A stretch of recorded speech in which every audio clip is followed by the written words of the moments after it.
ఇవన్నీ విషయాలపైన నిజంగా నీకు చిత్తశుద్ధి ఉంటే, నిజంగా నీకు బాధ్యతనే ఉంటే చర్చ పెట్టనీకి మీ నాయనని నువ్వు అసెంబ్లీకి తీసుకురాలేకపోతున్న విషయము ఈరోజు తెలంగాణ సమాజంలో ప్రజలందరూ కూడా గమనిస్తున్నారు.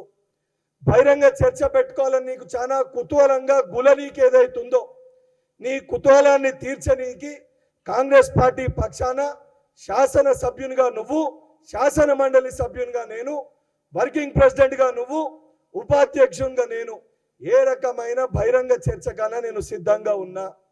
నువ్వు అడిగిన ప్రశ్నలన్నిటికీ కూడా నేను ఏదైతే ఈరోజు నిన్ను ప్రశ్నించే విషయాలన్నీ కూడా నీకు సంబంధం లేకపోతే, నిజంగా నీకు దమ్ము ఉంటే, చీము నెత్తురు అనేది ఉంటే, నేను చెప్పిన విషయాలు అవాస్తవం అయితే ప్రెస్ మీట్ పెట్టి ఈ విషయాలన్నీ అవాస్తవము, మాకు ఎటువంటి సంబంధం కేదర్తోటి లేదు, నేను యూకే పోయి ఎటువంటి టెస్ట్ చేయించుకోలేదు, నా బాడీ నేను డిటాక్సిఫికేషన్ కూడా చేసుకోలేదని చెప్పి నువ్వు బహిరంగంగా నువ్వు ప్రెస్ మీట్ పెట్టి నువ్వు చెప్పు.